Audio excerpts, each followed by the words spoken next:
Friends, कैसे हैं आप लोग। तो आज हम लोग सीटेट का बहुत ही इम्पोर्टेंट टॉपिक पढ़ेंगे हिंदी से। भाषा अधिगम एवं अर्जन, वेरी इम्पोर्टेंट टॉपिक दोस्तों। सीटेट के एग्जाम का ये फेवरेट टॉपिक है, जो हर बार पेपर में इसी आज के जितना पॉइंट्स पढ़ेंगे इसी सारे पॉइंट्सों में से घुमा फिरा के क्वेश्चंस आते हैं, जो बहुत ही इम्पोर्टेंट है। और हम लोग भाषा अधिगम एवं अर्जन को पढ़ के लास्ट में क्वेश्चन भी करेंगे, ताकि आप लोग को समझ में आ जाए कि किस तरह से क्वेश्चन आता है। ठीक है, तो भाषा अधिगम एवं अर्जन देखिए। भाषा अधिगम और अर्जन में भाषा अर्जन जो होता है वो सरल होता है, वो इजी वे में सीख लिया जाता है। लेकिन जो भाषा अधिगम होता है ये थोड़ा जटिल होता है, इसको संसाधन के माध्यम से सीखा जाता है। तो चलिए शुरू करते हैं। भाषा अर्जन। भाषा अर्जन क्या होता है? भाषा अर्जन एक ऐसी प्रक्रिया है जिसके अंतर्गत बच्चा अपने आसपास के वातावरण और परिवार में रहकर भाषा को क्या करता है? सीखता है। मतलब कि एक सरल प्रक्रिया है। जैसे मान लीजिए कोई बच्चा छोटा है, पैदा हुआ, बड़ा हुआ, धीरे धीरे 6 महीने का, 8 1 साल का हुआ, तो अपने परिवेश में रह के, अपने वातावरण में रह के, अपने परिवार में रह के वो भाषा को अर्जन आसानी से कर लेगा। उसके लिए कोई संसाधन की ज़रूरत नहीं है, उसके लिए कोई दिक्कत नहीं होगा। जैसे सुनेगा, अनुकरण करके सीख लेगा। तो ये भाषा अर्जन बहुत आसानी से सीख लिया जाता है, और भाषा अधिगम को सीखने में कठिनाई होती है। फिर दूसरा पॉइंट क्या है? वह दूसरों का अनुकरण करके भाषा को सीखता है। मतलब दूसरे का अनुकरण करके, दूसरे का सुन के। उसके मान लीजिए छोटा बच्चा है, उसके घर में उसके मम्मी पापा, भाई बहन, दादी दादा, सब लोग तो जो बोलेंगे, जिस तरह से बात करेंगे, उसी तरह से बच्चा अनुकरण करके सीख लेता है। इसीलिए कहते हैं बच्चों के सामने बहुत सोच समझ के बात करना चाहिए, क्योंकि बच्चे आपका अनुकरण कर रहे होते हैं। फिर नेक्स्ट पॉइंट है, यह एक प्राकृतिक प्रक्रिया है। हाँ, यह कि नेचुरलिटी है भाई। ये प्राकृतिक रूप से हम भाषा के, आप कहीं भी जाते हैं किसी भी परिवेश में, तो आपको भाषा अर्जन करने में कोई दिक्कत नहीं होगा, क्योंकि वो नेचुरलिटी है, वो प्राकृतिक है, जो आसानी से सीखा जा सकता है। इसके लिए कोई औपचारिक साधन की आवश्यकता नहीं पड़ती है। बिल्कुल सही बात है। तो इसके लिए किसी भी औपचारिक संसाधन की ज़रूरत नहीं पड़ेगी, जैसे कि बुक, कंप्यूटर, पाठ्यपुस्तक, शिक्षक, इसकी कोई ज़रूरत नहीं पड़ेगी। ये बच्चा अपने आप ही अनुकरण करके अपने परिवार, अपने समाज, अपने वातावरण का करके सीख लेता है। आई होप आप लोग को समझ में आ रहा होगा। नेक्स्ट चलते हैं। नेक्स्ट पॉइंट है, भाषा अधिगम की प्रक्रिया सहज एवं स्वाभाविक होती है। सीटेट के एग्जाम में कैसे पूछता है? इसलिए देगा कि भाषा अर्जन की प्रक्रिया सहज एवं स्वाभाविक होती है। भाषा अधिगम की प्रक्रिया सहज एवं स्वाभाविक होती है।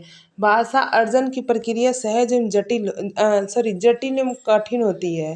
भाषा अधिगम की प्रक्रिया जटिल एवं कठिन होती है। तो बताइए इसमें से कौन सा पॉइंट सही है? तो जो पॉइंट इसके फेवर में दिया रहेगा उसी पॉइंट को तो आप लोग जब तक भाषा अधिगम और अर्जन को अच्छे से सीख नहीं लेंगे, तब तक उस क्वेश्चन को हल कैसे करेंगे? तो उसी तरह से क्वेश्चन, पैडागोजिकल क्वेश्चन आता है। देखिए दोस्तों, हिंदी हिंदी जो है सीटेट में, वो कुल 30 नंबर का आता है, जिसमें 15 नंबर होगा। 2 पार्ट में रहता है, 15-15 नंबर का, जिसमें गद्य और पद्य होता है। और इसमें 15 नंबर में व्याकरण होता है, और होता है पैडागोजी। तो ये सब जो क्वेश्चन होते हैं वो पैडागोजिकल क्वेश्चन ही है। इसमें पैडागोजिकल क्वेश्चन बनता है। तो आप लोग सीटेट के एग्जाम के लिए जितना पैडागोजिक क्वेश्चन प्रैक्टिस करेंगे, उतना आप लोग के लिए फेवर में होगा, क्योंकि पैडागोजी ही ऐसा, जो आधा पेपर सिर्फ पैडागोजी आता है, जो आप लोग को एग्जाम में अच्छा नंबर दिलाता है। जिसका पैडागोजी कमज़ोर रहता है वो मार खा जाता है, उसका बैक लग जाता है, पीछे हो जाता है बेचारा। जिसका पैडागोजी मजबूत होता है, सीडीपी मजबूत होता है, वो अच्छे से पेपर को कर ले जाता है। तो आप लोग पैडागोजी सीडीपी पे ज़्यादा जोर दीजिएगा। और ये हिंदी में, ये जो आज का टॉपिक है, ये पैडागोजी में ही पूछता है हिंदी के, जो बहुत इंपॉर्टेंट टॉपिक है। तो आप लोग अच्छे से देख लीजिए आज का टॉपिक।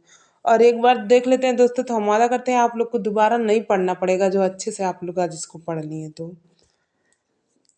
तो चलिए फिर देखते हैं नेक्स्ट पॉइंट। इसमें किसी व्याकरण की आवश्यकता नहीं होती है। जी हाँ, क्या आपको मम्मी पापा की भाषा बोलने में, मदर टंग बोलने में किसी व्याकरण की ज़रूरत होती है? एक गिलास पानी लाओ, इसमें क्या आप अपने मम्मी का सुन के बोल रहे हो, तो इसमें किसी व्याकरण की, ग्रामर की कोई ज़रूरत पड़ रही है? नहीं ना। कोई साधन की ज़रूरत पड़ रही है? नहीं, क्योंकि हम इसको अनुकरण के माध्यम से सीख कर बोल रहे हैं। नेक्स्ट पॉइंट है भाषा अर्जन में सबसे ज़्यादा महत्व परिवार व समाज का होता है। वेरी इंपॉर्टेंट लाइन दोस्तों, बहुत बार एग्जाम में पूछ लेता है कि किसकी महत्वपूर्ण भूमिका होती है, तो परिवार और समाज की होती है। इसलिए यह भाषा अनौपचारिक परिवेश में अनजाने में ही सीख लिया जाता है। जी बिल्कुल सही है। फिर यह एक प्रकार से मातृभाषा या क्षेत्रीय भाषा होती है। इसको भाषा अर्जन को मातृभाषा या क्षेत्रीय भाषा भी बोलते हैं। ठीक है, फिर नेक्स्ट चलते हैं। मातृभाषा मदर टंग, वेरी इंपॉर्टेंट। इसमें से जितना भी पॉइंट आप लोग पढ़ेंगे वेरी वेरी इंपॉर्टेंट कर लीजिए दोस्तों, क्योंकि इन्हीं सारे पॉइंट्सों में से सीटेट के एग्जाम में बार बार आता है, घुमा फिरा के इसी पॉइंट्स में से आएगा, दूसरा नहीं आता है। इसी पॉइंट्स में से कभी किसी तरह से घुमा के देगा, कभी किसी तरह से घुमा देगा, तो ये सारे पॉइंट्स आप लोग अच्छे से पढ़ लीजिएगा।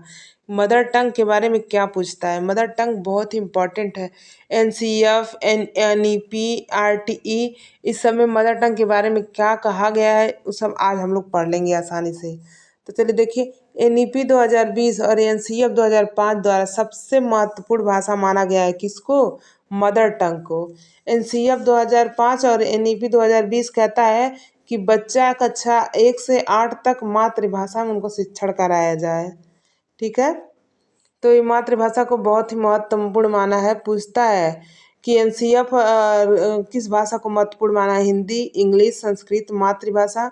तो आप लोग को सोच समझ के आंसर देना। मातृभाषा जहाँ भी देखे सीटेट के एग्जाम में मातृभाषा बच्चों के लिए आंख मूंद के आप लोग ऑप्शन पे लगा दीजिएगा, बिल्कुल सही हो जाएगा आंसर। फिर नेक्स्ट पॉइंट है NEP 2020 और RTE एक्ट 2009 के अनुसार कक्षा 8 तक मातृभाषा में शिक्षण देना आवश्यक है।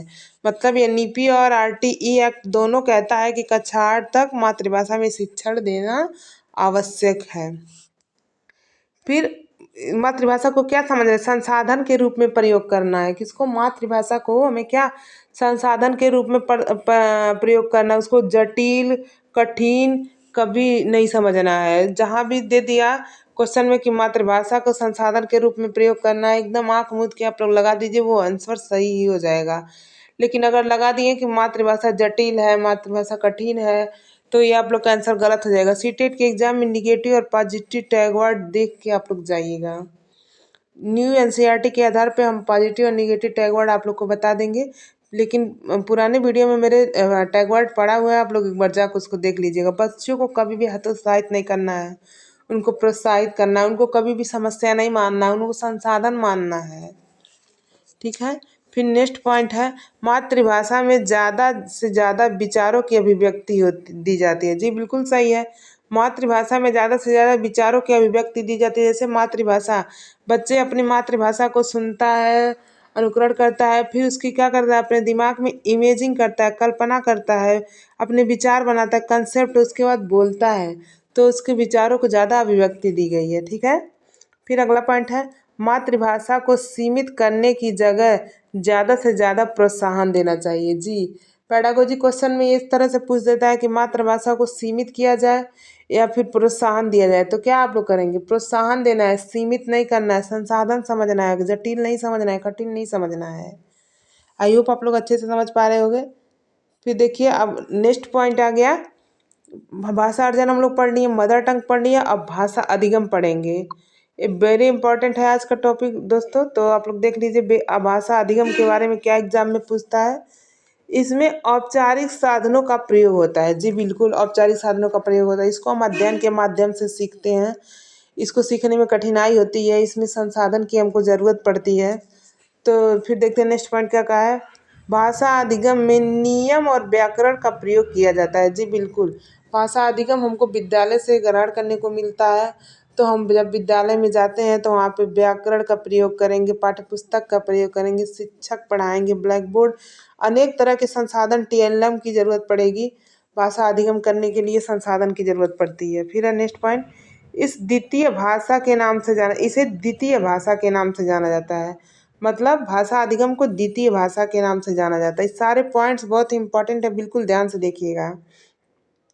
फिर भाषा अधिगम विद्यालय में प्रारंभ होती है। जी हाँ, क्वेश्चन दे देगा भाषा अधिगम विद्यालय में प्रारंभ होती है घर में, तो आप लोग ये ध्यान से करिएगा विद्यालय में। और अर्जन पूछ ले तो परिवार में, वातावरण में, समाज में।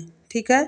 फिर है भाषा अधिगम में बच्चों को प्रयास करना पड़ता है। जी हाँ, भाषा अधिगम, भाषा को सीखने के लिए, अधिगम करने के लिए हमको क्या प्रयास करना पड़ेगा, नियम कानून जानना पड़ेगा, ग्रामर जानना पड़ेगा, तब हम चीज़ों को अच्छे से समझ पाएंगे। फिर नेक्स्ट पॉइंट है भाषा अधिगम में शिक्षक, विद्यालय, पाठ्यक्रम, पाठ्यपुस्तक, शिक्षण पद्धतियाँ आदि की भूमिका रहती है। जी बिल्कुल सही है।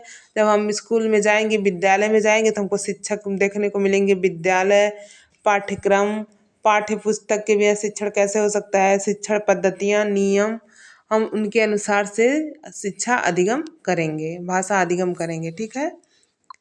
फिर चलते हैं, अब देखिए इससे रिलेटेड कुछ क्वेश्चन कर लेते हैं जो बहुत इंपॉर्टेंट क्वेश्चन है। इसको करके आप लोग को समझ में आ जाएगा किस तरह से क्वेश्चन पूछता है एग्जाम में।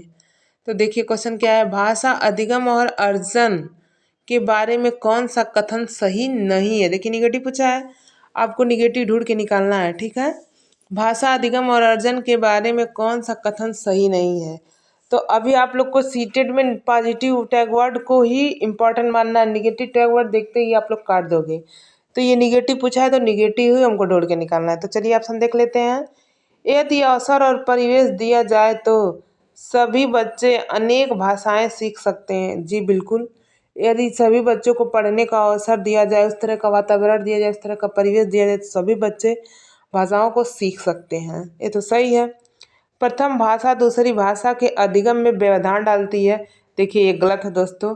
और निगेटिव पूछा है तो निगेटिव का भाई निगेटिव ही होगा आंसर, ख नंबर सही। फिर से देख लेते हैं, प्रथम भाषा दूसरी भाषा का अधिगम में व्यवधान डालती है। जी नहीं, व्यवधान नहीं डालती है, वो एक संसाधन बन जाती है। एक भाषा के माध्यम से हम दूसरी भाषा को आसानी से सीख सकते हैं। ठीक है। तो यही गलत होगा, और गलत का भाई गलत। और ऑप्शन हम लोग देख लेते हैं ग वाला, भाषा अधिगम अर्थ से शुरू होना चाहिए और फिर उसके स्वरूप को समझने की बात होनी चाहिए। जी बिल्कुल सही है। पहले उसके अर्थ से शुरू होना चाहिए, पहले हम उस चीज़ का अर्थ जानेंगे तभी तो उसका मतलब समझेंगे।